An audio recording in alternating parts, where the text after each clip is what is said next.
Hi నమస్తే welcome to VMR logics. నేను మీ జ్యోతి. ఈ రోజు సెషన్ లో మనం మన డైలీ కరెంట్ అఫైర్స్ లో భాగంగా అక్టోబర్ మంత్ కి సంబంధించి 21st and 22nd న్యూస్ లో ఉన్న ఇష్యూస్ అన్ని కూడా డిస్కస్ చేద్దాం. ఓకే, ఇక్కడ మన ఫస్ట్ కాన్సెప్ట్ వచ్చి Tamil Nadu finalises oil spill contingency plan for coast line. ఇక్కడ ఏంటి అంటే మనల్ని క్వశ్చన్ ఎలా అడుగుతారంటే, తీరం కోస్ట్ లైన్ లో ఆయిల్ స్పిల్స్ జరిగినప్పుడు ఏదన్నా షిప్స్ ప్రమాదానికి గురయ్యి ఆ మర్చెంట్ షిప్స్ కి సంబంధించిన ఆయిల్ పడిపోయి ఆయిల్ స్పిల్లింగ్ జరగడం వల్ల అక్కడ ఏం జరుగుతుంది మెరైన్ యానిమల్స్ ఇబ్బంది పడతాయి, మెరైన్ యానిమల్స్ చనిపోయే పరిస్థితి వస్తుంది, అలాగే వాటర్ కూడా పొల్యూట్ అవుతుంది కదా. ఇలా కోస్ట్ లైన్ గుండా ఆయిల్ స్పిల్ కంటింజెన్సీ అంటే ఏంటి, అనుకోని విపత్తు అన్నమాట. ఇలా ఆయిల్ స్పిల్ కంటింజెన్సీకి ముందే ప్రిపేర్డ్ గా ఉండే ఒక ప్లాన్ ని తీసుకొస్తూ న్యూస్ లోకి వచ్చిన రాష్ట్రం ఏది అని అడుగుతారు. రాష్ట్రీయ అంశాల్లో భాగంగా చూడండి, అంటే కొన్ని పథకాలు కావచ్చు, కొన్ని ఇనిషియేటివ్స్ కావచ్చు, ఒక్కొక్క రాష్ట్రం పర్టికులర్ గా చేస్తూ ఉంటుంది. అలాంటివి అడుగుతారనమాట.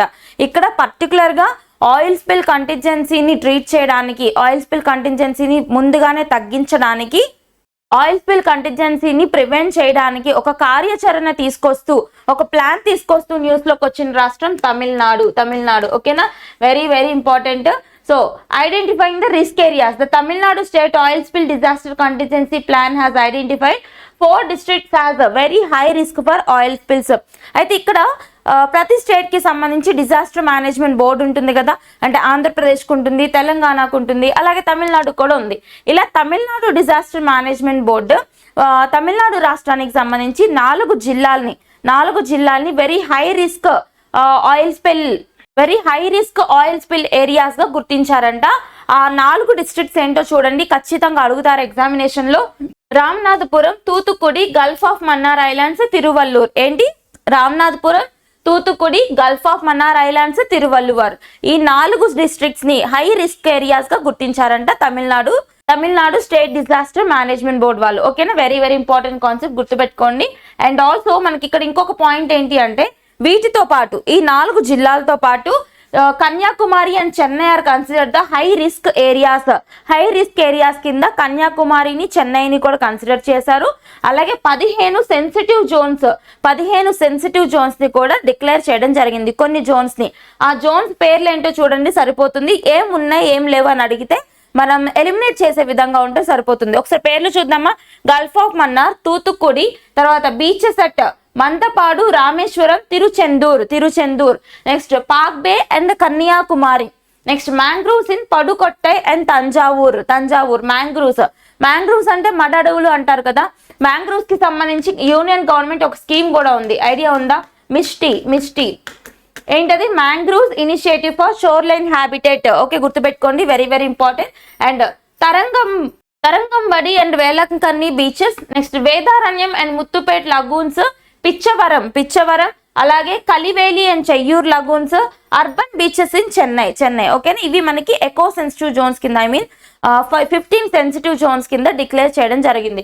ఈ పైన మెన్షన్ చేసిన 4 డిస్ట్రిక్ట్స్ గుర్తుపెట్టుకోండి, చాలా చాలా ఇంపార్టెంట్ కాన్సెప్ట్, అందుకే ఫస్ట్ ఆర్టికల్ పెట్టడం జరిగింది. ఓకేనా.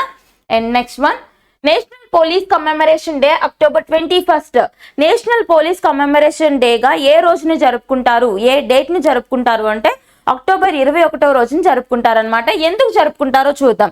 ఏం జరిగింది అసలు ఆ రోజు, ఏం జరిగింది అంటే అక్టోబర్ 21, 1959, 1959వ సంవత్సరం అక్టోబర్ 21న సిఆర్పిఎఫ్ జవాన్లు, సెంట్రల్ రిజర్వ్ పోలీస్ ఫోర్స్ ఉంటారు కదా. సో సిఆర్పిఎఫ్ వింగ్ కి సంబంధించిన మొత్తం ఎంతమంది అంటే 10 పోలీస్ పర్సనల్, అంటే 10 పోలీస్ మెంబర్స్ ఎవరైతే ఉంటారో వీళ్ళని చైనీస్ ట్రూప్స్ హాట్ స్ప్రింగ్స్ ఏరియాలో చంపేయడం జరిగిందనమాట. గుర్తుపెట్టుకోండి, వెరీ వెరీ ఇంపార్టెంట్. ఏ రోజున, అక్టోబర్ 21, 1959. ఓకే, గుర్తుపెట్టుకోండి, వెరీ వెరీ ఇంపార్టెంట్. ఏ వింగ్ కి సంబంధించిన వాళ్ళు సిఆర్పిఎఫ్. మనకి కేంద్ర బలగాలు ఉంటారు కదా, CISF, central industrial security force అని, బోర్డర్ సెక్యూరిటీ ఫోర్సెస్ అని, తర్వాత ఎన్ఎస్జి, నేషనల్ సెక్యూరిటీ గార్డ్స్ అని, అలాగే సిఆర్పిఎఫ్, అస్సాం రైఫిల్స్, ఇలా చాలా మంది ఉంటారనమాట. సో వాళ్ళలో సిఆర్పిఎఫ్ కి సంబంధించిన 10 మంది పోలీస్ మెన్ ని చంపేయడం జరిగిందనమాట. ఎవరు, చైనీస్ ట్రూప్స్. సో వాళ్ళకి నివాళిగా వాళ్ళని కమెమరేట్ చేసుకుంటూ ఆ రోజుని మనం నేషనల్ పోలీస్ కమెమరేషన్ డేగా సెలబ్రేట్ చేసుకుంటాం. ఓకేనా. నెక్స్ట్ ఫాస్ట్ టెలిస్కోప్, ఇక్కడ ఫాస్ట్ టెలిస్కోప్ అనేది న్యూస్ లోకి వచ్చింది. ఫస్ట్ పాయింట్ మనం చూడాల్సింది ఏంటంటే ఫాస్ట్ టెలిస్కోప్ ఏ దేశానికి సంబంధించిన టెలిస్కోప్, ఇది చైనాకి సంబంధించిన టెలిస్కోప్ అన్నమాట. అండ్ దీని మీద ఉన్న రికార్డ్ ఏంటి అంటే ప్రపంచంలోనే అతి పెద్దదైన టెలిస్కోప్ ఏది అంటారు, ఫాస్ట్ టెలిస్కోప్. ఓకేనా. సో ఈ ఫాస్ట్ టెలిస్కోప్ యొక్క ఫుల్ ఫామ్ కూడా చూద్దాం మనం. 500 అపర్చర్ స్పెరికల్ టెలిస్కోప్. ఏంటి 500 aperture spherical telescope, 500 aperture spherical telescope అన్నమాట. దాన్నే ఫాస్ట్ టెలిస్కోప్ అంటున్నాము. అయితే ఇప్పుడు న్యూస్ లోకి ఎందుకు వచ్చింది అంటే దీనికి సంబంధించి సెకండ్ ఫేజ్ కూడా బిగిన్ అయిందంట. ఓకేనా, గుర్తుపెట్టుకోండి, వెరీ వెరీ ఇంపార్టెంట్. ఏంటి, China has begun the second phase of expanding the 500 aperture spherical telescope. ఓకేనా, అంటే దీన్ని ఇంకా ఎక్స్పాండ్ చేయాలి అని చెప్పేసి సెకండ్ ఫేజ్ స్టార్ట్ అయింది చైనాలో అనేసి చెప్తున్నారు. ఇది ఏంటి, ప్రపంచంలోనే అతి పెద్ద టెలిస్కోప్ అన్నమాట. ఓకే, అయితే ఇది దేని మీద ఫోకస్ చేస్తుంది అంటే detecting neutral hydrogen and discovering the pulsars, participating in gravitational wave detection and very very important ఇది చూడండి, searching for extra terrestrial intelligence. ఓకేనా, గుర్తుపెట్టుకోండి, ఇవి ఫాస్ట్ టెలిస్కోప్ యొక్క objectives. FAST telescope full form ఏంటో చూడండి, ఎక్కడికి సంబంధించిందో చూడండి, సరిపోతుంది. ఇది సూపర్లేటివ్ ఇష్యూ కింద చూసుకోవచ్చు అనమాట మనం. ఓకే, సో ఇంకో పాయింట్ చూద్దాం. Fast కొలాబరేట్స్ internationally in high resolution celestial studies. So the data system is being developed by ICRAR Australia and European southern observatory. Nothing but ఈ ఫాస్ట్ టెలిస్కోప్ కి సంబంధించిన డేటా ఇంటెలిజెన్స్ ఏదైతే ఉందో దీనికి సంబంధించి ఎవరితో కొలాబరేట్ అయ్యారంటే వీళ్ళు ఆస్ట్రేలియాకి సంబంధించిన ICRAR తో, అలాగే యూరోప్ కి సంబంధించిన యూరోపియన్ సదరన్ అబ్జర్వేటరీ వాళ్ళతో కొలాబరేట్ అయ్యారని చెప్తున్నారు. ఓకేనా, ఫాస్ట్ టెలిస్కోప్ చైనాకి సంబంధించిందని చూడండి, అయిపోతుంది. Next concept, Haryana becomes the first state to implement Dalit sub Kotas. దళితులకు సంబంధించి అంటే షెడ్యూల్ కాస్ట్ కి సంబంధించి సబ్ కోటాస్ కి సంబంధించి ఏ రాష్ట్రం న్యూస్ లోకి వచ్చిందని అడుగుతారు.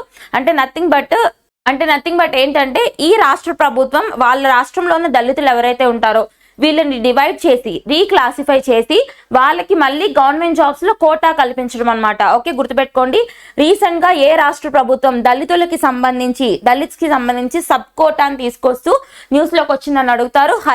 హర్యానా రాష్ట్ర ప్రభుత్వం. ఓకేనా, ఎలా క్లాసిఫై చేసింది, రెండు రకాలుగా. ఆ రెండు గ్రూప్స్ ఏంటో చూడండి, deprived schedule caste DSC, deprived schedule caste అంటారు. And also other schedule caste, ఈ రెండు గ్రూప్స్ గా డివైడ్ చేశారు. వాళ్ళకి each group will receive 50% of the 20% SC quota in government jobs లో SC కోటా కల్పించడం అనమాట. ఏ రాష్ట్రం, హర్యానా రాష్ట్ర ప్రభుత్వం. రాష్ట్ర ప్రభుత్వాలకి సంబంధించినవి చాలా చాలా ఇంపార్టెంట్, ఫోకస్ చేయండి. ఓకేనా. Next, Indian navy second very low frequency radar station. ఇక్కడ భారతదేశ నావికా దళానికి సంబంధించి, ఓకేనా, అంటే మన డిఫెన్స్ లో భాగంగా ఇండియన్ నేవీ ఉంటుంది కదా, అంటే రక్షణ వ్యవస్థ కింద ఇండియన్ నేవీ ఉంటుంది. ఇప్పుడు ఫర్ ఎగ్జాంపుల్ డిఫెన్స్ అంటే దాని కింద అన్ని వస్తాయి, ఆర్మీ వస్తుంది, నేవీ వస్తుంది, ఎయిర్ ఫోర్స్, అన్ని ఫోర్సెస్ వస్తాయి. అందులో భాగంగా ఇండియన్ నేవీకి సంబంధించి రెండవ ఏంటిది, very low frequency radar system అనేది న్యూస్ లోకి వచ్చింది. First of all very low frequency radar system అంటే ఏంటో తెలుసుకోవడానికంటే ముందు ఇది ఈ రెండవ దాన్ని ఎక్కడ స్టార్ట్ చేశారో తెలుసుకోండి. Very very important, regional issues లో భాగంగా ఖచ్చితంగా అడుగుతారు. తెలంగాణలో రాష్ట్రంలో ఇన్స్టాల్ చేయడం లేదా ఓపెన్ చేయడం జరిగింది.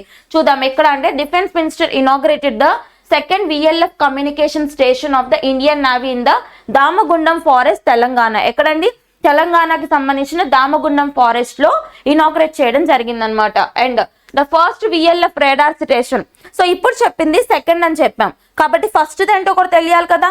The first VLF radar station is located at INS Kattabomman in Tirunelveli, Tamil Nadu. ఎక్కడుంది, తమిళనాడుకి సంబంధించిన INS కట్టబొమ్మన్ అంటారు.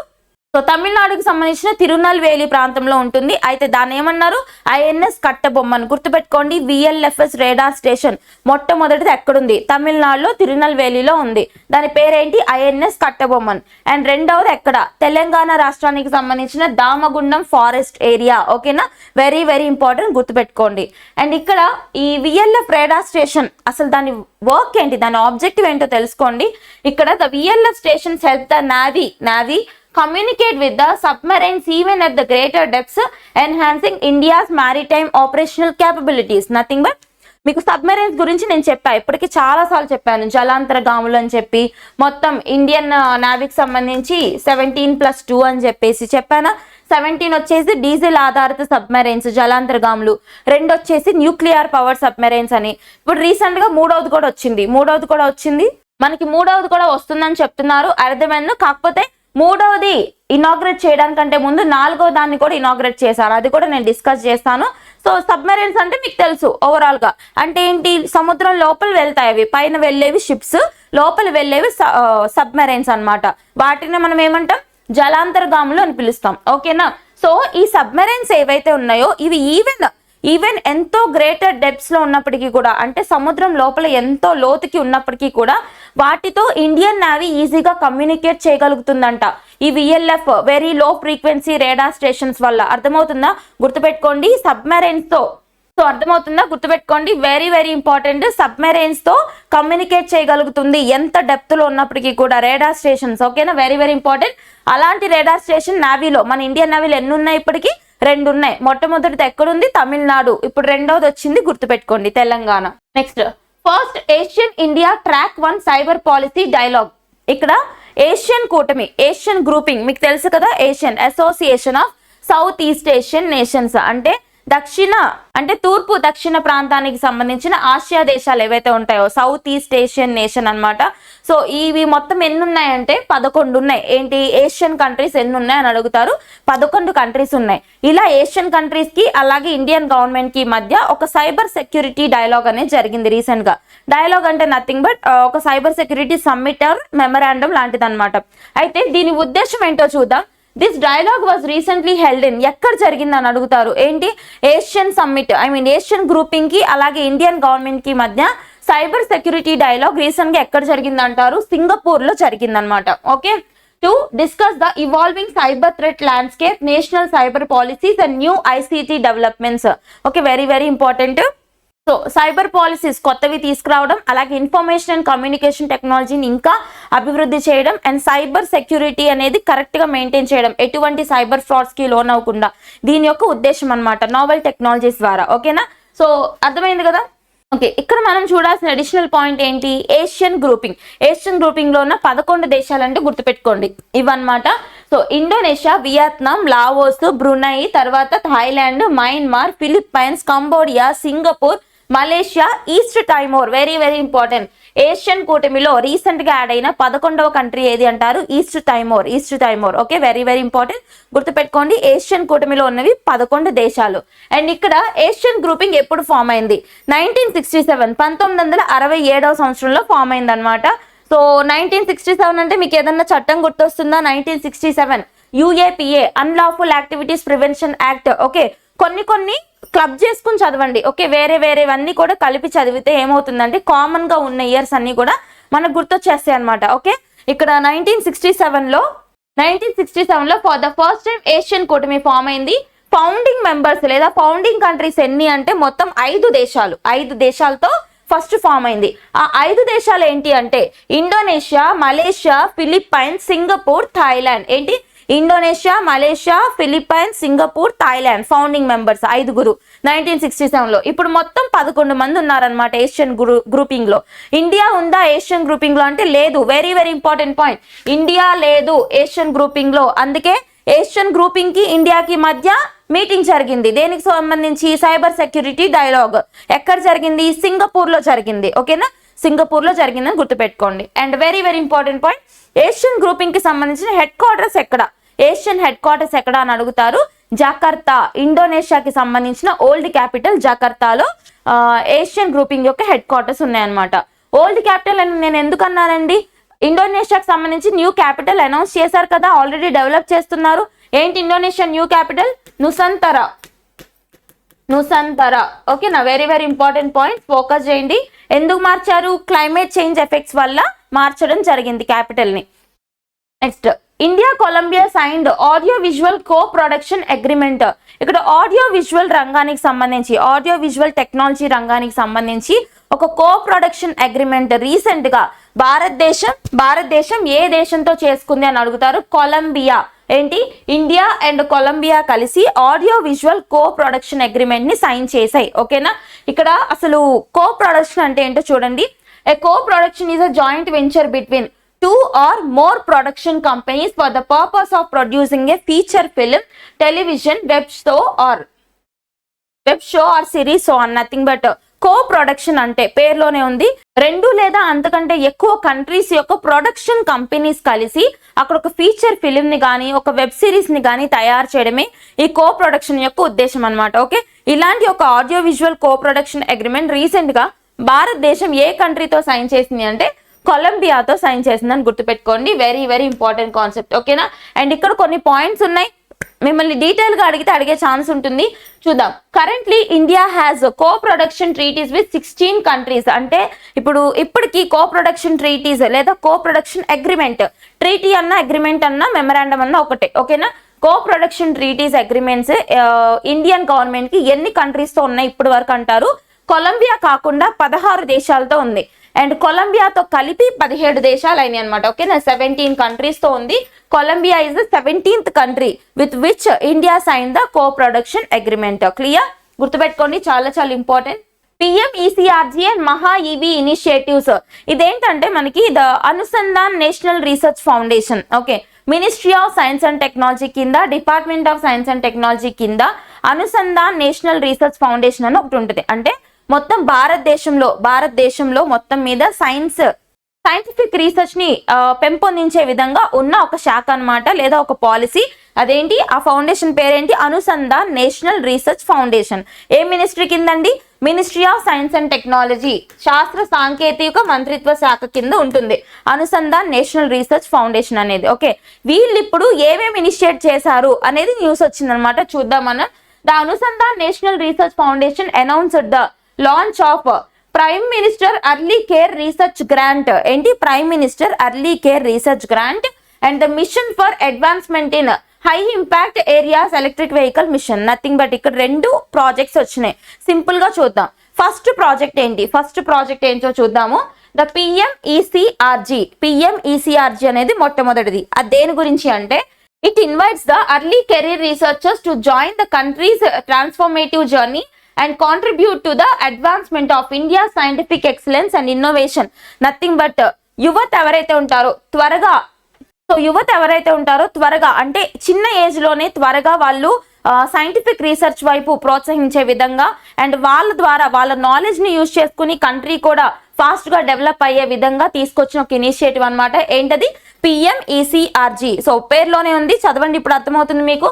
Prime minister early career research grant. Early అంటే ఏంటి, త్వరగా తీసుకురావడం. త్వరగా అంటే ఏంటి అంటే యంగేజ్ లోనే యువతని రీసెర్చ్ వైపు ప్రోత్సహించడము, వాళ్ళ ద్వారా వాళ్ళ కెరీర్ బాగుపడాలి, అదే విధంగా వాళ్ళ యొక్క నాలెడ్జ్, వాళ్ళ యొక్క ఇన్నోవేటివ్ స్కిల్స్ ద్వారా కంట్రీ కూడా రీసెర్చ్ నుంచి కంట్రీ కూడా ఇన్నోవేషన్స్ లో ప్రగతి పదంలో ముందుకెళ్ళాలి అని చెప్పి తీసుకొచ్చిన స్కీమ్ PMECRG. ఓకే, ఇంకొకటి అండ్ నెక్స్ట్ వన్ కూడా చూద్దాం. మహా ఈవీ మిషన్ అంటే ఏంటి, ఎలక్ట్రిక్ వెహికల్స్ మిషన్. మనకు ఆల్రెడీ తెలుసు భారతదేశంలో ఎలక్ట్రిక్ వెహికల్స్ ని పెంపొందిస్తున్నాం అని చెప్పేసి, దాని రిలేటెడ్ అన్నమాట ఇది కూడా. MAHA EV mission is design to build a robust research and development ecosystem for electric vehicle components. ఓకేనా, particularly battery cells. Electric vehicles కి కావాల్సిన కాంపోనెంట్స్ ఉంటాయి కదా, మెయిన్ గా ఈ సెల్స్ ఏవైతే ఉంటాయో వీటికి సంబంధించి రీసెర్చ్ అండ్ ప్రొడక్షన్ ని ఎంకరేజ్ చేసే విధంగా తీసుకొచ్చిన policy Maha EV mission. Very very important, గుర్తుపెట్టుకోండి. ఎలక్ట్రిక్ వెహికల్స్ లో వాడే బ్యాటరీస్ లేదా సెల్స్ దేంతో తయారు చేస్తారు అంటే లిథియం అయాన్ బ్యాటరీస్. అందుకే చెప్తున్నాను, గుర్తుపెట్టుకోండి. ఫ్యూచర్ అంతా కూడా లిథియం మీద, సెమీ కండక్టర్స్ మీద ఇట్లానే ఉంటుంది అనమాట. కాబట్టి ఫోకస్ చేయండి, very very important points. And ఇక్కడ దీన్ని కొంచెం మనం ఎక్స్టెండ్ చేసుకుంటే ఎలక్ట్రిక్ వెహికల్స్ కి సంబంధించి వాటిని యూజ్ చేయాలి అని చెప్పి ప్రోత్సాహకం పెంచే విధంగా, అలాగే ఇండియాలో అందరూ కూడా ఎలక్ట్రిక్ వెహికల్స్ వైపు స్విచ్ అయ్యే విధంగా యూనియన్ గవర్నమెంట్ తీసుకొచ్చిన పాలసీ ఒకటి ఉంది, గైడ్ లైన్స్. ఫేమ్ అంటారండి. ఫేమ్ అంటే faster adoption and manufacturing of electric vehicles in India.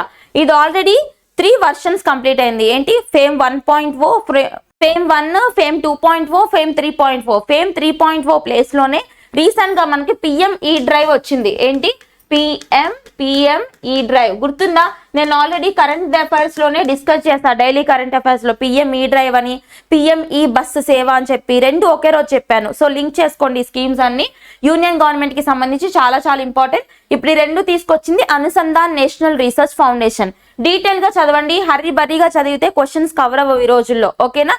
Next, దేశంలోని అన్ని కోచింగ్ సెంటర్లకు ఏకరూప ప్రమాణాలు ఉండాలి. Standards to the coaching centres అనమాట. ఇది ఎందుకు వచ్చింది అంటే ఇప్పుడు ఇష్యూ మనం చూసాము రీసెంట్ గానే ఢిల్లీకి సంబంధించి ఒక ఇన్స్టిట్యూట్ పేరు నేను చెప్పకూడదు, బట్ అందరికీ తెలుసు, చాలా హైలైట్ అయింది.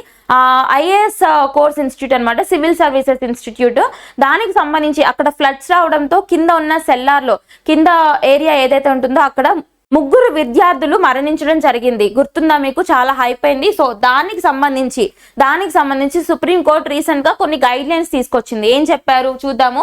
వివిధ శిక్షణా సంస్థల్లో తర్ఫీదు పొందుతున్న విద్యార్థుల భద్రతకు సంబంధించి దేశమంతటా ఏకరూప ప్రమాణాలను పాటించాలని సర్వోన్నత న్యాయస్థానం స్పష్టం చేసింది. సర్వోన్నత న్యాయస్థానం అంటే supreme court of India. Okay, వాటి గురించి, ఆ స్టాండర్డ్స్ గురించి వీళ్ళు ఏం చెప్పారు అంటే, ఇక్కడ కోచింగ్ కేంద్రాల్లో అగ్ని ప్రమాదాల నివారణ చర్యలు, రుసుముల నియంత్రణ, తరగతి గదుల విస్తీర్ణం, విద్యార్థుల బోధకుల నిష్పత్తి, సీసీటీవీల అమరిక, వైద్య సదుపాయాలు, విద్యార్థుల మానసిక ఆరోగ్యం, ఇవన్నీ కూడా ఖచ్చితంగా చూడాలి. అండ్ దేశమంతటా ఒకే రకమైన గైడ్ లైన్స్ ఫాలో అవ్వాలి అన్ని కోచింగ్ సెంటర్స్ అని చెప్పేసి సుప్రీంకోర్టు ఒక ఆర్డర్ జారీ చేయడం జరిగింది. గుర్తుపెట్టుకోండి, వెరీ వెరీ ఇంపార్టెంట్. అండ్ అలాగే రీసెంట్ గా సుప్రీంకోర్టులో ఒక పిటిషన్ పడింది, ఇది కూడా నోట్ చేసుకోండి. ఏంటంటే అది మనకి హిందుత్వ అనే వర్డ్ ఉంటుంది కదా, హిందుత్వ వర్డ్ వింటుంటాం. ఆ వర్డ్ ని, హిందుత్వ అనే వర్డ్ ని సమిధానిత్వ అంటే రాజ్యాంగం పేరు మీద అన్నమాట, సమిధానిత్వ అనే పదంతో రీప్లేస్ చేయాలి, మార్పిడి చేయాలి అని చెప్పి సుప్రీంకోర్టుకు ఒక పిటిషన్ ఫైల్ చేయడం జరిగింది, ఒక పిటిషనర్ అన్నమాట. అయితే ఈ పిటిషన్ ని సుప్రీంకోర్టు కొట్టేసింది అనమాట. గుర్తుపెట్టుకోండి, వెరీ వెరీ ఇంపార్టెంట్. హిందుత్వ వర్డ్ ని సమిధానిత్వ వర్డ్ తో రీప్లేస్ చేయాలని ప్రపోజల్ వెళ్తే ఆ ప్రపోజల్ ని సుప్రీంకోర్టు ఆఫ్ ఇండియా కొట్టేసింది. ఓకేనా? సో సుప్రీంకోర్టుకి సంబంధించి వెరీ వెరీ ఇంపార్టెంట్. సుప్రీంకోర్టు కూడా ఫోకస్ చేయండి, ఈ సంవత్సరం ఖచ్చితంగా క్వశ్చన్స్ వస్తాయి. ఎందుకంటే సుప్రీంకోర్టు ఆఫ్ ఇండియా ఎస్టాబ్లిష్ అయ్యి కూడా మనకి 75 సంవత్సరాలు అయింది ఈ సంవత్సరానికి. గుర్తుందా మీకు? సుప్రీంకోర్టు ఏ రోజున ఎస్టాబ్లిష్ అయిందండి? జనవరి 28, 1950. అంటే మనకి రాజ్యాంగం ఇంప్లిమెంటేషన్ లోకి వచ్చి కరెక్ట్ గా 2 రోజుల తర్వాత నుంచి సుప్రీంకోర్టు కూడా ఇంప్లిమెంటేషన్ లోకి వచ్చింది. దాన్ని పునస్కరించుకునే కదా మనం రీసెంట్ గా సుప్రీంకోర్టుకి సంబంధించి కొత్త ఫ్లాగ్, తర్వాత ఒక కొత్త ఇన్సైనియా ఆవిష్కరణ చూసాం. గుర్తుందా? అన్ని మనం చదువుకున్నాం ఇవన్నీ. కొత్త ఫ్లాగ్ లో ఏముంటుందండి? సుప్రీంకోర్టు కొత్త ఫ్లాగ్ లో మనకి ఇండియన్ కాన్స్టిట్యూషన్ బుక్ ఉంటుంది, అలాగే సుప్రీంకోర్టు బిల్డింగ్ ఉంటుంది, అలాగే అశోక్ చక్ర ఉంటుంది, బ్లూ కలర్ లో ఫ్లాగ్ ఉంటుంది అనమాట. ఓకే, లింక్ చేసుకోండి పాయింట్స్ అన్ని. అండ్ అలాగే ఇండియన్ కాన్స్టిట్యూషన్ ఇంప్లిమెంటేషన్ లోకి వచ్చి కూడా మనకి 75 సంవత్సరాలు అయింది. ఓకేనా? Okay, next concept. దేశంలో మరో 10 అణు రియాక్టర్ల ఏర్పాటు పార్లమెంటరీ స్థాయి సంఘానికి తెలిపిన కేంద్రం. నథింగ్ బట్ ఇక్కడ మన కంట్రీలో అణు రియాక్టర్స్ అంటే న్యూక్లియర్ రియాక్టర్స్ ఇంకో 10కి పెరగనున్నాయని చెప్పేసి యూనియన్ గవర్నమెంట్ పార్లమెంట్ స్టాండింగ్ కమిటీకి ఒక రిపోర్ట్ లో నివేదించింది అనమాట. ఎన్ని ఎక్స్ట్రాగా 10 న్యూక్లియర్ రియాక్టర్స్ రాబోతున్నాయని చెప్పారు. అయితే ఇప్పుడు ఎన్ని ఉన్నాయంటే మొత్తం 24 న్యూక్లియర్ రియాక్టర్స్ ఉన్నాయని గుర్తుపెట్టుకోండి. Very very important concept. మనకి రెన్యూబుల్ ఎనర్జీ కెపాసిటీని పెంచే విధంలో భాగంగా, అంటే మనకి రెన్యూబుల్ ఎనర్జీ అంటే పునరుత్పాదక ఇంధన వ్యవస్థలను పెంచే విధంలో ఈ న్యూక్లియర్ ఎనర్జీ కావచ్చు, సోలార్ ఎనర్జీ కావచ్చు, wind energy, hydrogen, green hydrogen, ఇవన్నీ కూడా ఎంకరేజ్ చేస్తున్నారు కదా ఇండియన్ గవర్నమెంట్. అందులో భాగంగానే న్యూక్లియర్ రియాక్టర్స్ ని కూడా పెంచుతున్నారు. న్యూక్లియర్ రియాక్టర్స్ ని పెంచడంతో న్యూక్లియర్ ఎనర్జీ కెపాసిటీ కూడా పెరుగుతుంది అని చెప్పేసి ఇక్కడ ఆశాభావం వ్యక్తం చేస్తున్నారు అనమాట. అండ్ భారతదేశంలో న్యూక్లియర్ పవర్ ప్లాంట్స్ ఎన్ని ఆపరేషనల్ గా ఉన్నాయి, ఏ ఏ రాష్ట్రాల్లో ఉన్నాయి గుర్తుందా మీకు? న్యూక్లియర్ పవర్ ప్లాంట్స్ ఒకసారి గుర్తుపెట్టుకోండి. మొత్తం అన్ని కూడా ఇప్పుడు ఆపరేషనల్ గా న్యూక్లియర్ పవర్ ప్లాంట్స్ ఎన్ని ఉన్నాయంటే మొత్తం 7 ఉన్నాయి. ఆ 7 ఏ ఏ రాష్ట్రాల్లో ఉన్నాయండి? మనకి కర్ణాటకకి సంబంధించి కైగా న్యూక్లియర్ పవర్ ప్లాంట్, ఉంది. గుజరాత్ కి సంబంధించి కాక్రపార్ న్యూక్లియర్ పవర్ ప్లాంట్ ఉంది. అలాగే తమిళనాడుకి సంబంధించి 2 ఉంటాయి. తమిళనాడులో 2 న్యూక్లియర్ పవర్ ప్లాంట్స్ ఉంటాయి. ఏంటి? Kudankulam, Kalpakkam. Okay, very very important, గుర్తుపెట్టుకోండి. మనకి మ్యాచ్ ద ఫాలోయింగ్ అడిగే ఛాన్స్ ఉంటుంది. ఉత్తరప్రదేశ్, యూపీకి సంబంధించి నరోరా న్యూక్లియర్ పవర్ ప్లాంట్, ఇంకా ఇంకా ఏ రాష్ట్రాల్లో ఉన్నాయి? కర్ణాటక, గుజరాత్, తమిళనాడు, ఉత్తరప్రదేశ్, మహారాష్ట్రకి సంబంధించి మనకి Tarapur nuclear power plant, Tarapur Jaitapur nuclear power plant. And finally Rajasthan కి సంబంధించి రావత్ బట్టా న్యూక్లియర్ పవర్ ప్లాంట్. ఓకేనా, ఇవి మనకి మొత్తం దేశం అంతటా వ్యాపించి ఉన్న న్యూక్లియర్ పవర్ ప్లాంట్స్. ఏ రాష్ట్రాల్లో ఏ న్యూక్లియర్ పవర్ ప్లాంట్ ఉందో గుర్తుపెట్టుకోండి. తమిళనాడులో మాత్రం 2 న్యూక్లియర్ పవర్ ప్లాంట్స్ ఉన్నాయని ఫోకస్ చేయండి, వెరీ వెరీ ఇంపార్టెంట్. నెక్స్ట్ విజేత అర్జున్. ఇక్కడ అర్జున్ ఇరగేసి దేనికి సంబంధించి, ఏ క్రీడకి సంబంధించిన పర్సన్ అడుగుతారు? చెస్ కి సంబంధించిన క్రీడాకారుడు అన్నమాట. చూద్దాం. ఇక్కడ మనకి తెలంగాణ కుర్రాడు అర్జున్ ఇరగేసి అంతర్జాతీయ స్థాయిలో ఇటీవల జోరును కొనసాగిస్తూ WR చెస్ మాస్టర్స్ కప్ లో టైటిల్ కైవసం చేసుకున్నాడు. ఫైనల్లో లాక్రేవ్ పై అర్జున్ పైచేయి సాధించాడు. ఓకే, ఇక్కడ ఏంటి కాంటెక్స్ట్? మనకి WR చెస్ టోర్నమెంట్ ఏదైతే ఉందో అందులో రీసెంట్ గా గెలుస్తూ వార్తల్లోకి వచ్చిన పర్సన్ ఎవరండి? అర్జున్ ఇరగేసి. ఏ రాష్ట్రానికి సంబంధించిన పర్సన్ అంటే తెలంగాణకి సంబంధించిన స్పోర్ట్స్ పర్సన్. ఏ క్రీడకి సంబంధించిన పర్సన్ అంటే చెస్ క్రీడకి సంబంధించిన పర్సన్. ఇతను గ్రాండ్ మాస్టర్ అన్నమాట, కాబట్టి వెరీ వెరీ ఇంపార్టెంట్. ఓకేనా, ఇండియాకి సంబంధించి చెస్ గ్రాండ్ మాస్టర్స్ చూసుకోవాలి, అడుగుతారు కంపల్సరీ. నెక్స్ట్ మహిళల T20 ప్రపంచ కప్ విజేతగా న్యూజిలాండ్ నిలిచింది. Very very important. Women's T20 world cup winner గా ఏ కంట్రీ నిలిచిందని అడుగుతారు? న్యూజిలాండ్. ఏంటి? న్యూజిలాండ్. ఓకేనా, అయితే ఎక్కడ జరిగింది, ఎవరి మీద గెలిచిందో కూడా చూసుకుందాం. దుబాయ్ వేదికగా జరిగిన ఫైనల్ మ్యాచ్ ఎక్కడ జరిగింది? దుబాయ్ లో జరిగింది. హోస్ట్ ఏది అంటే దుబాయ్ అని చెప్పాలి. ఫైనల్ మ్యాచ్ లో దక్షిణాఫ్రికాపై కివీస్ జట్టు 32 పరుగుల తేడాతో విజయం సాధించింది. దీంతో తొలిసారిగా ప్రపంచ కప్ ను కైవసం చేసుకుంది. ఓకేనా, very very important. New Zealand women's T20 world cup గెలవడం ఇదే మొదటిసారి. ఓకే, ఇది మనకి ఎక్కడ జరిగింది? సో ఈ మ్యాచ్ ఇప్పుడు ఎక్కడ జరిగిందండి? దుబాయ్ లో జరిగింది. హోస్ట్ ఎవరిపైన జరిగింది అంటే రన్నర్ అప్ టీం ఏది అని అడుగుతారు? సౌత్ ఆఫ్రికా, దక్షిణాఫ్రికా పైన న్యూజిలాండ్ గెలవడం జరిగింది. ఓకేనా, గుర్తుపెట్టుకోండి. అండ్ ఈ విజయంతో న్యూజిలాండ్ ఫస్ట్ విక్టరీ కైవసం చేసుకుంది అనమాట T20 వరల్డ్ కప్ లో. ఓకేనా, నెక్స్ట్ తెలంగాణలో స్కిల్ యూనివర్సిటీకి ఆదాని భారీ విరాళం. ఇక్కడ ఆదాని గ్రూప్ కి సంబంధించిన చైర్పర్సన్ గౌతమ్ ఆదాని గారు తెలంగాణకి సంబంధించిన స్కిల్ యూనివర్సిటీకి ఎంత విరాళం ఇచ్చారు? 100 కోట్ల విరాళాన్ని అందజేశారంట. వెరీ వెరీ ఇంపార్టెంట్ పాయింట్, గుర్తుపెట్టుకోండి. తెలంగాణ రాష్ట్రంలో రాబోతున్న స్కిల్ యూనివర్సిటీకి 100 కోట్ల విరాళం అందించిన పర్సన్ ఎవరు? ఎంటర్‌ప్రెన్యూర్ ఎవరు అంటే గౌతమ్ ఆదాని గారు, ఆదాని గ్రూప్ చైర్మన్ అన్నమాట. ఒకసారి చూద్దాం మనం. తెలంగాణ ప్రభుత్వం ప్రతిష్టాత్మకంగా చేపట్టిన స్కిల్ యూనివర్సిటీకి ఆదాని ఫౌండేషన్ భారీ విరాళాన్ని ప్రకటించింది. ఈ మేరకు ఆదాని గ్రూప్ సంస్థల చైర్మన్ గౌతమ్ ఆదాని శుక్రవారం ముఖ్యమంత్రి రేవంత్ రెడ్డిని కలిసి 100 కోట్ల చెక్కును అందజేశారు. ఓకే, వెరీ వెరీ ఇంపార్టెంట్, గుర్తుపెట్టుకోండి. 100 crores. Next, the Indian Chamber of Commerce, a prominent national business association, has appointed Abhyudaya Jindal, managing director of Jindal Stainless Steel Limited, as its new president. ఇక్కడ Indian chamber of commerce very very important. వాణిజ్యానికి సంబంధించిన organisation అన్నమాట, governmental organisation. So వాణిజ్యానికి సంబంధించిన organisation అన్నమాట Indian chamber of commerce. Indian chamber of commerce కి recent గా chairperson గా అపాయింట్ అయింది ఎవరు అని మాత్రం అడుగుతారు. పర్సన్స్ ఇన్ న్యూస్ కిందకు వస్తుంది concept. Jindal stainless limited group కి లేదా ఆ కంపెనీకి చైర్పర్సన్ గా ఉన్న ఎవరు? అభ్యుదయ్ జిందాల్ ఇప్పుడు ఇండియన్ ఛాంబర్ ఆఫ్ కామర్స్ కి సంబంధించిన చైర్పర్సన్ గా అపాయింట్ అవ్వడం జరిగింది. ఓకేనా, వెరీ వెరీ ఇంపార్టెంట్. ఎవరు? అభ్యుదయ్ జిందాల్ అని గుర్తుపెట్టుకోండి. పర్సన్స్ ఇన్ న్యూస్ డైరెక్ట్ గా చూస్తే సరిపోతుంది, ఫాస్ట్ గా రివైజ్ చేయండి ప్రతిదీ కూడా. Next, global multi dimensional poverty index, very very important concept. పేదరిక సూచి. ఓకేనా, పావర్టీకి సంబంధించిన సూచి, ఇండిసెస్ ఇన్ న్యూస్ చాలా చాలా ఇంపార్టెంట్, నేర్చుకోవాలి. ఇందులో global multi dimensional poverty index అంటే ఏంటి అంటే ప్రపంచవ్యాప్తంగా ఈ బహుముఖ పేదరిక సూచి అనేది రిలీజ్ చేస్తూ ఉంటారు. ఎవరు రిలీజ్ చేస్తారంటే దీన్ని ఇక్కడ 2 సంస్థలు గుర్తుపెట్టుకోండి. Oxford poverty and human development initiative, OPHI అంటే Oxford poverty and human development initiative వాళ్ళు along with UNDP united nation development programme. ఎవరెవరు? Oxford poverty human development initiative అలాగే యునైటెడ్ నేషన్ డెవలప్మెంట్ ప్రోగ్రామ్ వాళ్ళు కలిసి రిలీజ్ చేసేదే global multi dimensional poverty index అన్నమాట. Okay, చూద్దాం ఇప్పుడు దీనికి సంబంధించి రిపోర్ట్ ఏంటో చూద్దాం.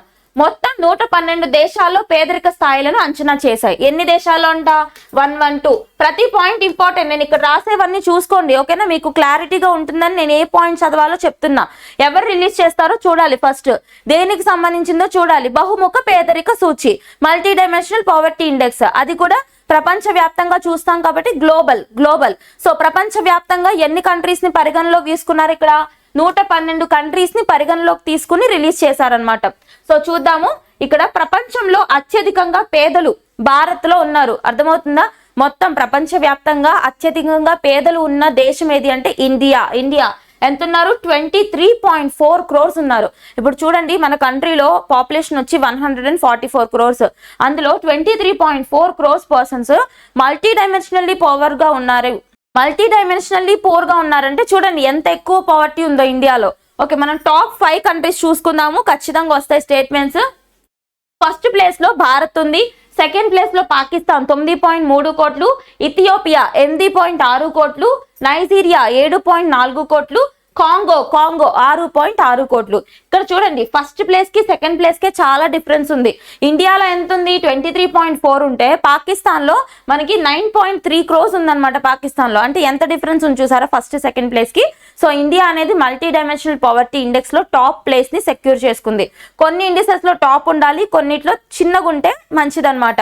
అయితే కొన్ని ఇండిసెస్ లో టాప్ లో ఉంటే మంచిది, కొన్ని ఇండిసెస్ లో బాటమ్ లో ఉంటే మంచిది. కానీ ఈ ఇండెక్స్ లో టాప్ లో ఉండకూడదు. ఈ ఇండెక్స్ లో టాప్ లో ఉన్నారు అంటే అక్కడ పేదరికం ఎక్కువగా ఉంటుంది అని అర్థం. ఓకేనా? చూద్దాం మిగతా కాన్సెప్ట్స్ కూడా. అయితే ఈ స్టేట్మెంట్ చూడండి, ఇంపార్టెంట్. ప్రపంచమంతా కడు పేదరికం అనుభవిస్తున్న 110 కోట్ల మందిలో సగానికి పైగా మైనర్లేనని తెలిపింది. ఓకేనా? మొత్తం పేదరికం అనుభవిస్తున్న వాళ్ళలో, ఓకే, మొత్తం ప్రపంచవ్యాప్తంగా పేదరికం అనుభవిస్తున్న వాళ్ళు సగానికి పైగా మైనర్స్ ఉన్నారంట. అంటే చిన్న పిల్లలు ఉన్నారు, 18 సంవత్సరాల లోపు వాళ్ళు ఉన్నారు. అండ్ ఇక్కడ ఇండియా కాంటెక్స్ట్ చూడాలి. భారత్ లో పరిస్థితి ఏంటి? చాలా ఇంపార్టెంట్. చూడండి, భారతదేశంలో సుమారు, ప్రతి పాయింట్ నోట్ చేయండి, సుమారు 234 మిలియన్ల మంది పేదరికంలో మగ్గుతున్నారని నివేదిక తెలిపింది. ఎంతమంది అంట? మనకి సుమారుగా 234 మిలియన్ల మంది పేదరికంలో ఉన్నారంట. అలాగే 2013-14లో 29.17% ఉన్న బహుముఖ పేదరిక సూచి మల్టీ డైమెన్షనల్ పవర్టీ ఇండెక్స్ ఎంతకి తగ్గింది? 11.28% తగ్గింది. మామూలుగా ఇండియా కాంటెక్స్ట్ లో చూసుకుంటే తగ్గింది. ఎప్పటికి? 2014కి ఇప్పటికి కంపేర్ చేస్తే తగ్గింది. కానీ వరల్డ్ వైడ్ గా గ్లోబ్ మొత్తానికి చూసుకుంటే మనమే టాప్ లో ఉన్నాం అనమాట. అర్థమైందా ఈ కాన్సెప్ట్? ఓన్లీ ఇండియా వైడ్ గా చూసుకుంటే ఒక 10 years నుంచి కంపేర్ చేసుకుంటే ఈ 10 years లో పావర్టీ తగ్గింది. కానీ వేరే కంట్రీస్ తో కంపేర్ చేస్తే మనమే టాప్ లో ఉన్నాం పేదరికంలో. కాన్సెప్ట్ అర్థం చేసుకోండి, చాలా ఇంపార్టెంట్. ఓకే, ఎవరు రిలీజ్ చేస్తారు? OPHI UNDP. నెక్స్ట్, నావీ అమ్ముల పొదిలోకి SSBN అరిగాట్. ఓకేనా? SSBN అరిగాట్. మీకు ఆల్రెడీ చెప్పాను సబ్మెరైన్స్ కి సంబంధించి. సబ్మెరైన్స్ అంటే జలాంతర్గాములు. ఇండియాలో మొత్తం ఎన్ని సబ్మెరైన్స్ ఉన్నాయంటే 17 డీజిల్ ఆధారిత సబ్మెరైన్స్ ఉన్నాయి. అండ్ 2 వచ్చేసి న్యూక్లియర్ పవర్ సబ్మెరైన్స్ ఉన్నాయి రెడీగా. అండ్ ఇంకొకటి అరిదమన్ రాబోతుంది, 3వది అని చెప్పాను నేను, అవునా? సో ఈ 3వది రావడానికంటే ముందే 4వ లిస్ట్ లో ఉన్న సబ్మెరైన్ ఇంప్లిమెంటేషన్ లోకి వచ్చిందంట. అదేంటో చూద్దాం మనం. భారత నేవీ అమ్ముల పొదిలోకి మరో బ్రహ్మాస్త్రం చేరింది. కెనడాతో దౌత్యపరమైన విభేదాల నడుమ దేశ తొలి బాలిస్టిక్ క్షిపణి వ్యవస్థ కలిగిన 4వ nuclear submarine, very important, 4th nuclear submarine. దాని పేరేంటండి? SSBN Arighat nuclear submarine Indian navy ఆవిష్కరించింది. ఎక్కడ ఆవిష్కరించింది అంటే, ఎక్కడ డిప్లాయ్ చేసింది అంటే విశాఖ తీరంలోని షిప్ బిల్డింగ్ సెంటర్ వద్ద ఈ జలాంతర్గామిని కేంద్ర రక్షణ శాఖ మంత్రి రాజ్నాథ్ సింగ్ ఆవిష్కరించారు. ఓకేనా? Very important concept. 4వది వచ్చేసింది, 3వది ఇంప్లిమెంటేషన్ లోకి రావడానికంటే ముందే. ఓకే, మిగతా ఏంటో చూద్దాం. అరిహంట్, అరిగాట్ ఏంటి? INS అరిహంట్, INS అరిగాట్ 2 ఆల్రెడీ మనకి నేవీలో కమిషన్ అయ్యి ఉన్నాయి. 3వది వచ్చేసి అరిదమన్.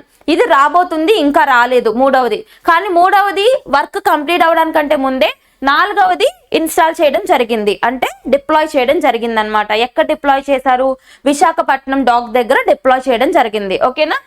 అయితే గుర్తుపెట్టుకోండి, ఈ సబ్మెరైన్స్ కి సంబంధించి భద్రతా ప్రమాణాల ప్రకారం అంటే సెక్యూరిటీ రీజన్స్ వల్ల వీటికి కోడ్ నేమ్స్ అసైన్ చేస్తారనమాట.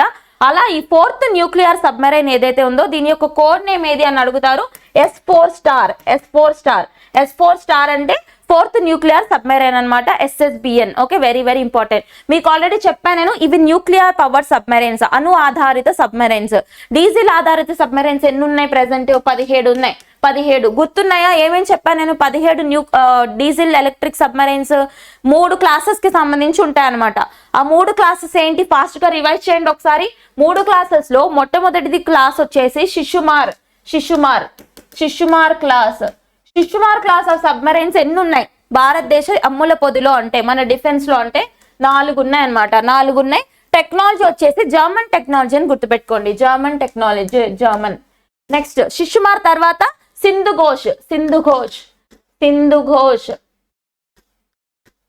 ఘోష్ సబ్మెరైన్స్ వచ్చేసి మొత్తం 7 ఉన్నాయి. 7 ఓకేనా. ఇది వచ్చేసి Russian technology. And finally Kalvari or Scorpene class of submarines. ఇవి ఎన్ని ఉన్నాయంటే 6 ఉన్నాయి. 6 ఇది కూడా న్యూస్ లోకి వచ్చిందండి, న్యూస్ లో ఉంది కల్వరీ క్లాస్. ఎందుకు న్యూస్ లో ఉంది? ఇప్పుడు 6 ఉన్నాయని చెప్పాను కదా, 6లో మొన్నటి వరకు 5 ఉండేవి. 6వది కూడా రీసెంట్ గానే న్యూస్ లో ఉంది. 6వ దాని పేరు చూడండి, INS వాగ్షీర్. మీరు చూసే ఉంటారు, న్యూస్ లో వచ్చింది INS వాగ్షీర్ అనేది. ఏంటంటే కల్వరీ క్లాస్ ఆఫ్ సబ్మెరైన్స్ కి సంబంధించిన 6వ సబ్మెరైన్. ఇది డీజిల్ ఆధారిత సబ్మెరైన్, న్యూక్లియర్ కాదు. న్యూక్లియర్ అంటే ఈ 3 రావాలి, ఇప్పుడు వచ్చింది రావాలి. అవన్నీ కూడా డీజిల్ ఆధారిత సబ్మెరైన్స్ అన్నమాట. ఓకేనా, వెరీ వెరీ ఇంపార్టెంట్ కాన్సెప్ట్స్ గుర్తుపెట్టుకోండి. అండ్ ఇక్కడ ఈ కల్వరీ అండ్ స్కార్పిన్ కి సంబంధించి కొంచెం అడ్వాన్స్డ్ టెక్నాలజీస్ మనం ఎవరి నుంచి తీసుకున్నామంటే ఫ్రెంచ్ కి సంబంధించిన ఆర్మారిస్ కంపెనీ అండ్ స్పెయిన్ కి సంబంధించిన నెవెన్షియా కంపెనీ నుంచి తీసుకున్నామని గుర్తుపెట్టండి, సరిపోతుంది. అండ్ నెక్స్ట్ జైపూర్ లో టై 2025 గ్లోబల్ సదస్సు. ఇక్కడ టై 2025 గ్లోబల్ సమ్మిట్ అనేది జరిగింది. సో ఈ టై 2025 అంటే ఏంటో చూద్దాం. ద ఇండస్ ఎంటర్ప్రూనర్స్ టై అంటే ఏంటంటే ద ఇండస్ ఎంటర్ప్రూనర్స్ కి సంబంధించిన సదస్సు, గ్లోబల్ సదస్సు జరిగిందంట. ఎక్కడ అంటే జైపూర్ లో జరిగింది. చూద్దాం మనం. ద ఇండస్ ఎంటర్ప్రూనర్స్ 10వ సదస్సు వచ్చే ఏడాది రాజస్థాన్ లో జైపూర్ లో జరగనుంది.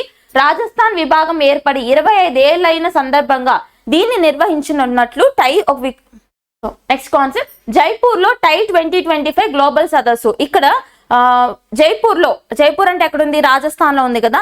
2025వ సంవత్సరంలో టై సదస్సు ఎక్కడ జరగబోతుంది అంటారు. టై అంటే ఏంటి?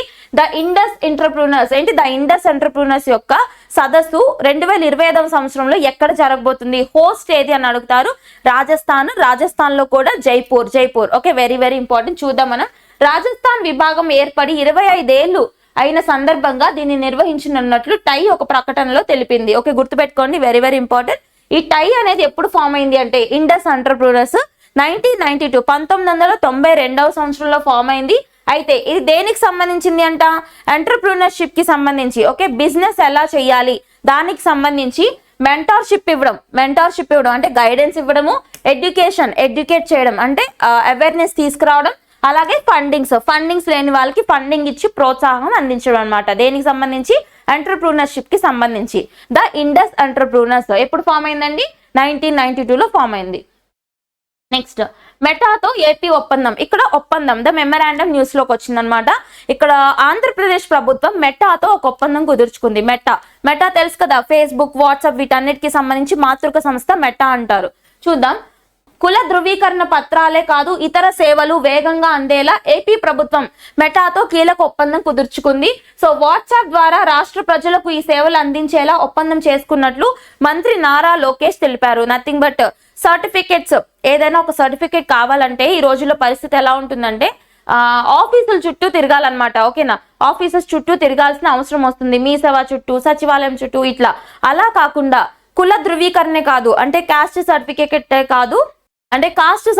కాదు ఏ రకమైన సర్టిఫికేట్స్ అయినా కానీ నిమిషాల్లో వాట్సాప్ ద్వారా అందుకునే విధంగా, వాట్సాప్ లోనే అప్లై చేసి వాట్సాప్ లోనే అందుకునే విధంగా ఆంధ్రప్రదేశ్ రాష్ట్ర ప్రభుత్వం దేంతో ఒప్పందం కుదుర్చుకుంది అని అడుగుతారు. మెటా సంస్థ అని గుర్తుపెట్టుకోండి. Meta. Okay, Meta and AP government memorandum. Okay, next army Sudarshan Chakra corps of the southern command is currently conducting exercise Swavalamban Shakti at the Babina field firing ranges near Jhansi with the primary objective of enhancing combative capabilities. Enhancing combat capabilities, nothing but ఇక్కడ ఆర్మీకి సంబంధించి ఒక corps అంటే ఒక group అన్నమాట, లేదా ఒక troupe అనొచ్చు. ఆ గ్రూప్ పేరేంటి? సుదర్శన్ చక్ర కార్ప్స్ ఎవరైతే ఉంటారో వీళ్ళు రీసెంట్ గా ఒక విన్యాసాన్ని కండక్ట్ చేశారు. డైరెక్ట్ గా అడుగుతారు, ఆ విన్యాసం పేరిచ్చి ఆర్మీకి సంబంధించిన ఏ విభాగం వాళ్ళు కండక్ట్ చేశారని అడగొచ్చు, లేదా ఆ విభాగం పేరిచ్చేసి ఏ విన్యాసాన్ని కండక్ట్ చేశారని అడగొచ్చు, ఎలా అయినా అడగొచ్చు. చూద్దాం దాని పేరేంటి? ఎక్సర్సైజ్ స్వావలంబన్ శక్తి. ఓకేనా? ఇంకా డీటెయిల్ గా ట్రూప్స్ గురించి అడగకపోయినా ఇండియన్ ఆర్మీ గురించి అడుగుతారనమాట. ఇండియన్ ఆర్మీకి సంబంధించిన ఎక్సర్సైజ్ అని గుర్తుపెట్టుకోండి, ఎక్సర్సైజ్ స్వావలంబన్ శక్తి. ఇంకొకటి ఎక్కడ జరిగింది అంటే ఝాన్సీ అంటే ఉత్తరప్రదేశ్ అనమాట. ఉత్తరప్రదేశ్ లో ఉన్న ఝాన్సీ బబీనా ఫీల్డ్ రేంజ్ దగ్గర జరిగిందని గుర్తుపెట్టండి, సరిపోతుంది. అండ్ ఇక్కడ పర్వత్ ప్రహార్ అని చెప్పేసి ఒక ఎక్సర్సైజ్ ఉంది, మనకి రీసెంట్ గానే కండక్ట్ చేశారు. ఎవరంటే ఇండియన్ ఆర్మీ వాళ్ళు పర్వత్ ప్రహార్ అని చెప్పేసి ఎత్తైన పొజిషన్స్ లో లైక్ లడాక్ ఏరియాలో పర్వత్ ప్రహార్ ఎక్సర్సైజ్ ని రీసెంట్ గానే కంక్లూడ్ చేశారనమాట. ఓకేనా? Very very important. అలాగే మనకి ఎక్సర్సైజ్ తరంగ శక్తి కూడా గుర్తుపెట్టుకోండి. తరంగ శక్తి అంటే ఇది ఒక మల్టీనేషనల్ ఎక్సర్సైజ్, బహుళ దేశాలు కలిసి చేసుకునే విన్యాసం. ఈ సంవత్సరం భారతదేశం చేసింది. ఎవరు చేశారు భారతదేశం తరపున అంటే ఇండియన్ ఎయిర్ ఫోర్స్ భారతదేశ వైమానిక దళం వాళ్ళు చేసిన ఎక్సర్సైజ్ తరంగ శక్తి. స్వావలంబన్ శక్తి వచ్చేసి ఇండియన్ ఆర్మీకి సంబంధించిన సుదర్శన్ ట్రూప్స్. తర్వాత ఇక్కడ పర్వత్ ప్రహార్ వచ్చేసి ఇండియన్ ఆర్మీ వాళ్ళు హై మౌంటైన్ రేంజెస్ లో చేసిన విన్యాసం పర్వత్ ప్రహార్. ఎక్కడ చేశారు? లడాక్ లో చేశారు. ఓకే, ఎక్సర్సైజ్ అన్ని లింక్ చేయండి. డిఫెన్స్ కి సంబంధించి very very important concepts. So మనకి ఇంకేమేమి ఉన్నాయి? మలబార్ ఎక్సర్సైజ్ రీసెంట్ గా కంక్లూడ్ అయింది కదా, మలబార్ నావల్ ఎక్సర్సైజ్. క్వాడ్ కూటమికి సంబంధించిన ఎక్సర్సైజ్. క్వాడ్ గ్రూపింగ్ అంటే ఏంటి? మొత్తం 4 కంట్రీస్ ఉంటాయి. ఏమేమి ఉన్నాయి? India, Japan, US, Australia. ఈ 4 కంట్రీస్ కలిసి క్వాడ్రిలేటరల్ సెక్యూరిటీ డైలాగ్ అనే ఒక కూటమిని ఏ సంవత్సరంలో ఏర్పరచుకున్నాయండి? 2017వ సంవత్సరంలో ఏర్పరచుకున్నాయి. ప్రపోజల్ వచ్చి 2007 నుంచి ఉంది క్వాడ్ కూటమి ఫామ్ చేయాలి అని, కానీ అప్పటి నుంచి ఇంప్లిమెంటేషన్ లోకి రాలేదు. క్వాడ్ గ్రూపింగ్ 2017 నుంచి ఇంప్లిమెంటేషన్ లోకి వచ్చింది. ఈ క్వాడ్ దేశాలన్నీ కలిసి చేసుకునే విన్యాసమే మలబార్ నావల్ ఎక్సర్సైజ్. ఏంటి? Malabar naval exercise. Very very important. Recent గా హార్బర్ ఫేస్ వచ్చేసి విశాఖపట్నంలో జరిగింది. ఆంధ్రప్రదేశ్ కి సంబంధించిన విశాఖపట్నంలో జరిగిందని గుర్తుపెట్టండి, సరిపోతుంది. ఇంకా న్యూస్ లో ఏమున్నాయి? ఎక్సర్సైజ్ యుద్ధ అభ్యాస్ విన్నారా? యుద్ధ అభ్యాస్ ఇది దేనికి సంబంధించిందంటే యుద్ధ Abhyas India and United states of అమెరికాకి సంబంధించిన మిలిటరీ ఎక్సర్సైజ్ అని గుర్తుపెట్టుకోండి. ఓకేనా? Very very important. ఈ మలబార్ వచ్చేసి నావల్ ఎక్సర్సైజ్, నావికా దళ విన్యాసం అనమాట. ఓకే, ఇలా మనకి న్యూస్ లోకి వచ్చినప్పుడల్లా ఎక్సర్సైజ్ అని నేను లింక్ చేస్తుంటాను, మీరు కూడా అలాగే గుర్తుపెట్టేయాలి వెంటనే. ఓకే, సంతానోత్పత్తి రేటు తగ్గుతుంది. ఇక్కడ ఫర్టిలిటీ రేట్ అనేది తగ్గుతుందని చెప్పేసి ఒక చిన్న రిపోర్ట్ వచ్చింది, జస్ట్ ఫోకస్ చేయండి. ఏంటంటే ఇక్కడ కొన్ని కాన్సెప్ట్స్, కొన్ని స్టాటిస్టిక్స్ ఇచ్చారు, అవి ఫోకస్ చేయండి. దక్షిణాది రాష్ట్రాల్లో సంతానోత్పత్తి రేటు తగ్గుతూ వస్తుంది, అంటే సౌత్ ఇండియన్ స్టేట్స్ లో తగ్గుతుందంట. సో ఉమ్మడి ఏపీలో 1992-93లో ఈ రేటు 2.6 ఉంటే ఇప్పుడు తెలంగాణలో 1.8కి, ఆంధ్రప్రదేశ్లో 1.7కి తగ్గిపోయిందంట. అర్థమవుతుందా? ఫర్టిలిటీ రేట్ అనేది తగ్గిపోతుంది, సంతానోత్పత్తి రేట్ తగ్గిపోతుంది. ఎస్పెషల్ గా చూసుకుంటే సదరన్ స్టేట్స్ ఆఫ్ ఇండియాకి సంబంధించి తగ్గిపోతుందంట. అలాగే ప్రస్తుతం దేశంలో సంతానోత్పత్తి రేటు 1.91 ఉంటే దక్షిణాది రాష్ట్రాల్లో ఇంతకంటే తక్కువే ఉంది.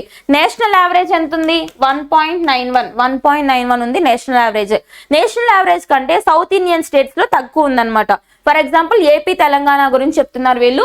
ఏపీలో ఎంత ఉంది? 1.7 ఉంటే తెలంగాణలో 1.8 ఉంది. అర్థమవుతుందా? గుర్తుపెట్టుకోండి. ఇది ఇలాగే కొనసాగితే 2050 నాటికి ఇది మొత్తానికి కూడా 1.29కి తగ్గిపోతుందంట 2050 కల్లా. ఓకే, గుర్తుపెట్టుకోండి. మెయిన్ రీజన్స్ ఏమై ఉండొచ్చు అంటే ఒబిసిటీ కావచ్చు, తర్వాత ఎన్వైరన్మెంటల్ పొల్యూషన్. ఒబిసిటీ అంటే ఊబకాయం. సో ఒబిసిటీ కావచ్చు, పర్యావరణ పొల్యూషన్ కావచ్చు, అంటే ఎన్వైరన్మెంటల్ పొల్యూషన్ కావచ్చు, తర్వాత ఆల్కహాల్, తర్వాత స్మోకింగ్, ఇవన్నీ కన్జ్యూమ్ చేయడం, వీటి వల్ల మేజర్ గా. అలాగే నాన్ హెల్దీ హ్యాబిట్స్ అన్నమాట, జంక్ ఫుడ్ తినడము, ఇట్లాంటి వాటి వల్ల ఫర్టిలిటీ రేట్ అనేది ఎక్కువగా తగ్గిపోతూ ఉంటుంది. గుర్తుపెట్టుకోండి, వెరీ వెరీ ఇంపార్టెంట్. రాష్ట్రాల వారీగా కూడా చూడండి. రాష్ట్రాల వారీగా చూస్తే గుజరాత్ లో 1.9 ఉందంట. అండ్ ఇక్కడ అండ్ ఢిల్లీ చూస్తే 1.6 ఉంది 1.6 ఉంది. దీన్ని మనం ఎలా లింక్ చేసుకోవచ్చు, ఢిల్లీలో హైయెస్ట్ పొల్యూషన్ ఉంటుంది మీకు తెలుసు కదా, సో అట్లా లింక్ చేసుకోండి. ఢిల్లీలో జస్ట్ 1.6 ఉంది fertility rate. Okay, next poverty prosperity planet report. ఇక్కడ పావర్టీకి సంబంధించి ఒక రిపోర్ట్ వచ్చింది, చూద్దాం మనం. Poverty prosperity and planet pathways out of the polycrisis. ఏంటి రిపోర్ట్ పేరు, poverty prosperity and planet pathways out of the polycrisis అనే పేరుతో రిపోర్ట్ రిలీజ్ చేశారు. దేనికి సంబంధించింది, పావర్టీకి సంబంధించి, పేదరికానికి సంబంధించి. చూద్దాం మనం. ఈ నివేదికను ఎవరు రిలీజ్ చేశారు, వరల్డ్ బ్యాంక్ ప్రపంచ బ్యాంక్ రిలీజ్ చేసింది. వరల్డ్ బ్యాంక్ హెడ్ క్వార్టర్స్ ఎక్కడ, వాషింగ్టన్ డీసీ అమెరికాకి సంబంధించి హెడ్ క్వార్టర్స్ ఉన్నాయన్నమాట. ఓకేనా, వెరీ వెరీ ఇంపార్టెంట్. ఈ నివేదిక ప్రకారం, ఓకే ఇప్పుడు రిపోర్ట్ చూద్దాం. ఈ నివేదిక ప్రకారం భారతదేశంలోని 2024 నాటికి 142 కోట్ల మంది జనాభాలో 12.9 కోట్ల మంది అత్యంత పేదరికంలో ఉన్నారని వెల్లడించింది. మనం చూసుకుంటే మల్టీ డైమెన్షనల్ పావర్టీ ఇండెక్స్ కంటే, okay multi dimensional poverty index కంటే ఇక్కడ పేదరికం తక్కువే ఉందని చెప్తున్నారు. ఎవరు రిలీజ్ చేసిన దాంట్లో, వరల్డ్ బ్యాంక్ వాళ్ళు రిలీజ్ చేసిన దాంట్లో. అక్కడ మనం చూసుకుంటే నియర్లీ 29 పాయింట్ అట్లా ఉంది కదా, ఇక్కడ చూడండి ఎంత 12.9 కోట్ల మంది ఉన్నారంట పూర్ పర్సన్స్. కంపారిటివ్ గా చదవండి, వెరీ వెరీ ఇంపార్టెంట్. తర్వాత సంపాదన పరంగా చూద్దాము. అర్నింగ్స్ పరంగా పేదల సంపాదన రోజుకు $2.15 కంటే తక్కువగా ఉన్నట్లు తేల్చింది. సాధారణంగా మధ్య ఆదాయ దేశాల ప్రజల సంపాదన రోజుకు $6.85 ఉంటుంది. ఓకే, జస్ట్ ఇవన్నీ కూడా ఇన్కమ్ స్టాటిస్టిక్స్ అన్నమాట. సో ఇంత డీప్ గా అవసరం లేదు, కానీ మామూలుగా చూడండి ఇక్కడ ఈ రిపోర్ట్ అనేది ఎవరు రిలీజ్ చేశారని అడుగుతారు. వరల్డ్ బ్యాంక్ వాళ్ళు రిలీజ్ చేశారు. వాళ్ళు రిలీజ్ చేసిన పావర్టీ రిపోర్ట్ ప్రకారం ఎంత మంది పూర్ పీపుల్ ఉన్నారు ఇండియాలో 2024 సంవత్సరానికి అంటే ఎంత, 12.2 కోట్ల మంది అని గుర్తుపెట్టుకోండి. ఓకేనా, వెరీ వెరీ ఇంపార్టెంట్. అండ్ మొత్తం ఈ పాయింట్ చూడండి, మొత్తం ప్రపంచ జనాభాలో 8.5% మంది నిరుపేదలేనని సంస్థ వివరించింది. మొత్తం వరల్డ్ మొత్తం కన్సిడర్ చేస్తే ప్రపంచ జనాభా వరల్డ్ పాపులేషన్ లో ఎంత శాతం పూర్ పీపుల్ ఉన్నారంట, 8.5% పూర్ పీపుల్ ఉన్నారంట. ఓకేనా, next Telangana government appoints NIC as new technology partner for Dharani ILRMS. Okay, ఇక్కడ చూద్దాం మనం. తెలంగాణ గవర్నమెంట్ ధరణి పోర్టల్ అని చెప్పి ఒక పోర్టల్ ఉంది కదా తెలంగాణలో, ఈ ల్యాండ్ రిజిస్ట్రేషన్స్ కి సంబంధించి పోర్టల్ అన్నమాట ధరణి పోర్టల్. దీనికి సంబంధించి టెక్నాలజీ పార్ట్నర్ గా ఎవరిని తీసుకున్నారు, లేదు ఈ పోర్టల్ కి సంబంధించి టెక్నాలజీ పార్ట్నర్ గా ఎవరితో కొలాబరేట్ అయ్యారు అంటే ఇక్కడ ఎన్ఐసి. ఓకేనా, ఎన్ఐసి అంటే నేషనల్ ఇన్ఫర్మాటిక్స్ సెంటర్ అని గుర్తుపెట్టుకోండి. ఓకే, ఏ సంవత్సరంలో ఫామ్ అయింది ఎన్ఐసి, 1976 లో నేషనల్ ఇన్ఫర్మాటిక్స్ సెంటర్ ఫామ్ అయింది. ఏ మినిస్ట్రీ కింద, ministry of environment. A ministry కింద అంటే ministry of electronics and information technology, mighty అంటారు, మైటీ అని షార్ట్ కట్ లో పిలుస్తారు. Electronics and information technology ministry కింద ఎన్ఐసి నేషనల్ ఇన్ఫర్మాటిక్స్ సెంటర్ అనేది ఎప్పుడు ఫామ్ అయిందండి, 1976 లో ఫామ్ అయింది. అసలు ఏంటి ఎన్ఐసి వర్క్ అంటే, ప్రభుత్వానికి సంబంధించి టెక్నాలజీ పరంగా సలహాలు సూచనలు ఇచ్చే సంస్థ.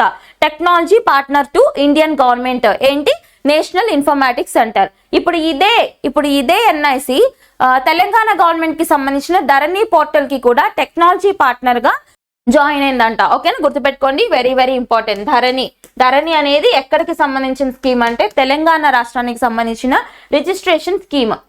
నెక్స్ట్ భారత్ సెక్యులర్ గా ఉండొద్దా, ఇదేంటి అంటే అసలు కొన్ని పిటిషన్స్ ఎందుకు పెడుతున్నారు కూడా అర్థం కావట్లేదు. రీసెంట్ గా ఒక పిటిషన్ వెళ్ళింది సుప్రీం కోర్టుకి. ఏంటంటే అది మన భారత రాజ్యాంగ పీఠిక అంటే ఏంటి, పీఠిక అన్న ప్రవేశిక అన్న మనం ప్రియంబుల్ అంటాం. ఓకేనా, ప్రియంబుల్ తెలుసు కదా, ముందు ఉంటుంది, ఫోర్వర్డ్ లాంటిది అనమాట. ఓకే, సో ఈ ప్రియంబుల్లో కొన్ని వర్డ్స్ ఉంటాయి, like sovereign, secular, socialist, democracy, ఇట్లా ఇంటిగ్రిటీ, ఫ్రాటర్నిటీ, ఇలా కొన్ని వర్డ్స్ ఉంటాయి అనమాట, జస్టిస్ అని చెప్పి. సో ఇలా ఈ వర్డ్స్ ఏవైతే ఉన్నాయో ఇవన్నీ కూడా అత్యున్నతం. ఓకేనా, వాటిని మార్చడానికి కూడా లేదు, గుర్తుపెట్టుకోండి, వెరీ వెరీ ఇంపార్టెంట్. అయితే ప్రియంబుల్ ని ఇప్పటి వరకు ఎప్పుడైనా అమెండ్ చేశారా, ఎప్పుడైనా మార్పులు చేశారా అంటే ఒక్కసారి ప్రియంబుల్ ని అమెండ్ చేయడం జరిగింది. అది ఏ సంవత్సరంలో అంటే 42nd కాన్స్టిట్యూషనల్ అమెండ్మెంట్ యాక్ట్ 1976, 1976 సంవత్సరంలో తీసుకొచ్చిన 42వ రాజ్యాంగ సవరణ చట్టం ద్వారా పీఠికని ఒక్కసారి మార్పిడి చేయడం జరిగిందనమాట. అప్పుడు అమెండ్ చేసినప్పుడు ఏం ఇంట్రడ్యూస్ చేశారు ప్రియంబుల్లో అంటే 3 పదాలను ఇంట్రడ్యూస్ చేశారు. ఆ 3 పదాలు ఏంటండి, సోషలిస్ట్, సెక్యులర్, ఇంటిగ్రిటీ, సామ్యవాదం, లౌకికవాదం, తర్వాత అలాగే సమగ్రత, ఓకేనా, సామ్యవాదం, లౌకికవాదం, సమగ్రత, ఈ 4 ఏవైతే ఉన్నాయో ఈ 3 ప్రిన్సిపల్స్ ఏవైతే ఉంటాయో ఈ 3 వర్డ్స్ ని ప్రియంబుల్ లో ఇంట్రొడ్యూస్ చేశారు. ఓకే, ఒక్కసారి మార్చినప్పుడు ఈ 3 వర్డ్స్ ఇంట్రొడ్యూస్ చేశారనమాట. గుర్తుపెట్టుకోండి, very very important preamble. So ఇక్కడ సుప్రీం కోర్టుకి ఏం పిటిషన్ వెళ్ళింది అంటే ప్రియంబుల్ లో సోషలిస్ట్ వర్డ్ అలాగే సెక్యులర్ వర్డ్ ని తొలగించాలి అని చెప్పి పిటిషన్ పెడితే ఆ పిటిషన్ కి సంబంధించి రీసెంట్ గా ఒక కమెంట్ చేశారనమాట. మీరు అనుకుంటున్న సోషలిజము, మీరు అనుకుంటున్న సెక్యులరిజం వేరు, ప్రియంబుల్లో మెన్షన్ చేసిన వాటికి అర్థాలు వేరు, కాబట్టి సరిగ్గా తెలుసుకుని పిటిషన్స్ ఇవ్వండి, ఇలాంటివి ఉండడం అవసరం అని చెప్పేసి ఒక కమెంట్ చేయడం జరిగింది. సో జస్ట్ అది ఆబ్జెక్టివ్ పరంగా అడిగే ఛాన్స్ తక్కువ, కానీ మనకి ప్రియంబుల్ న్యూస్ లోకి వచ్చింది కదా, సో అందుకని డిస్కస్ చేయడం జరిగింది. మీరు ఇండియన్ కాన్స్టిట్యూషన్ కి లింక్ చేసుకుని ఒకసారి ప్రియంబుల్ కి సంబంధించి మొత్తం చూడండి, డేటా అంతా చూడండి, సరిపోతుంది. మాక్సిమం మిమ్మల్ని అడిగితే ఆర్డర్ అడుగుతారు, ప్రియంబుల్ కి సంబంధించి వర్డ్స్ ఆర్డర్, తర్వాత ఈ అమెండ్మెంట్ గురించి అడగొచ్చు. తర్వాత ప్రియంబుల్ లో కొన్ని కేసెస్ 1-2 కేసులు ఉంటాయి, సుప్రీం కోర్టు కేసులు. అలాగే అంటే preamble is an integral part of కాన్స్టిట్యూషనా కాదా అని చెప్పేసి కేశవానంద భారతి కేసులో ఏం చెప్పారు, తర్వాత మినర్వా మిల్స్ కేసులో ఏం చెప్పారు, ఇట్లా అడుగుతారనమాట. ఒక 4-5 కేసులు ఉంటాయి, ఆ పోర్షన్ అడగొచ్చు. లేదు అంటే ప్రియంబుల్ మీద ప్రముఖ రాజకీయ నాయకులు కావచ్చు, లీడర్స్ కావచ్చు, కొన్ని వ్యాఖ్యలు చేశారు, ఎవరెవరు ఏ స్టేట్మెంట్స్ ఇచ్చారు, ఈ 4 ఏరియాస్ ఫోకస్ చేస్తే ప్రియంబుల్ అయిపోతుంది. ఓకేనా, ఒకసారి రివైజ్ చేయండి, అయిపోతుంది. నెక్స్ట్, జాతీయ జల పురస్కారాలు అందుకున్న విజేతలు, నేషనల్ వాటర్ అవార్డ్స్ అన్నమాట. చూద్దాం మనం ఎవరిచ్చారు అంటే మినిస్ట్రీ ఆఫ్ జలశక్తి మంత్రిత్వ శాఖ లేదా మినిస్ట్రీ ఆఫ్ జలశక్తి వాళ్ళు నేషనల్ వాటర్ అవార్డ్స్ ని కాన్ఫర్ చేశారు. వాటిని ఎవరు అందజేశారు అంటే రాష్ట్రపతి ద్రౌపది ముర్ము గారు అందజేయడం జరిగింది. సో చూద్దాం మనం. కేంద్ర జలశక్తి శాఖ 2023 సంవత్సరానికి గాను ప్రకటించిన ఐదవ జాతీయ జల అవార్డులను రాష్ట్రానికి చెందిన పలు సంస్థల ప్రతినిధులు అందుకున్నారు. మంగళవారం ఢిల్లీలోని విజ్ఞాన్ భవన్ లో జరిగిన కార్యక్రమంలో రాష్ట్రపతి ద్రౌపది ముర్ము, కేంద్ర జలశక్తి మంత్రి CR Patil, ministry of Jal Shakti ఎవరంటారు, సిఆర్ పాటిల్. ఇంతకు ముందు గజేంద్ర సింగ్ షెకావత్ ఉండేవాళ్ళు, ఇప్పుడు ఆయన లేరు, గుర్తుపెట్టుకోండి. సిఆర్ పాటిల్ చేతుల మీదుగా జరిగిన అవార్డుల ప్రదానోత్సవంలో ఎవరెవరికి ఏ అవార్డ్స్ వచ్చినాయి చూడండి. ఓకే, ఇక్కడ రీజనల్ ఇష్యూస్ చాలా చాలా ఇంపార్టెంట్. ఆంధ్రప్రదేశ్ అభ్యర్థులు ఫోకస్ చేయండి, ఖచ్చితంగా వస్తాయి. చూద్దాం మనం. విశాఖపట్నం దక్షిణాది రాష్ట్రాల్లో ఉత్తమ జిల్లాగా ప్రథమ బహుమతి అందుకుంది. సౌత్ ఇండియన్ స్టేట్స్ లో ఉత్తమ జిల్లాగా ఏ జిల్లా బెస్ట్ అవార్డు తీసుకుందంటే విశాఖపట్నం. ఓకేనా.